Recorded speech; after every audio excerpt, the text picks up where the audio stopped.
Bible ముమ్మాటికి, Bible 100% దైవ గ్రంథమని చెప్పడానికి, దైవ గ్రంథమని నిరూపించడానికి బైబిల్ అంత అవసరం లేదు. 66 పుస్తకాలు అవసరము లేదు. 66 పుస్తకాలలో ఏ ఒక్క పుస్తకాన్ని చూపించవలసిన పని లేదు. కానీ దానియేలు గ్రంథములో ఒకే ఒక్క పుస్తకములో 2వ అధ్యాయం, ఇప్పుడు మనం మాట్లాడుకోబోతున్న 2వ అధ్యాయం, ఒక్క అధ్యాయం చాలండి బైబిల్ దేవుని గ్రంథం అని చూపించడానికి.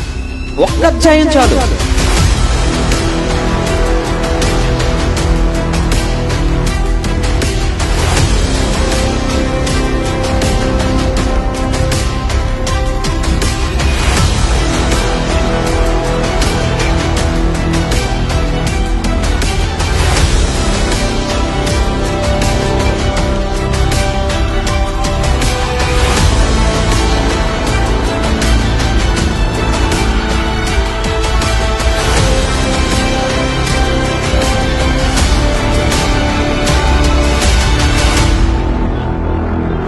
మీరు ప్రేమించే, మీరు ఇష్టపడే, మీరు ఎవరి క్షేమాన్ని కోరుకుంటారో వాళ్ళందరూ కూడా ఆత్మీయంగా బాగుండాలి, బైబిల్లో జ్ఞానవంతులు కావాలి, అనేకమైన సంగతులు వాళ్ళు కూడా నేర్చుకోవాలి అని మీరు అనుకుంటే వాటిని ఒకటి తీసుకుంటే ఇక ముందున్న 2 రోజులు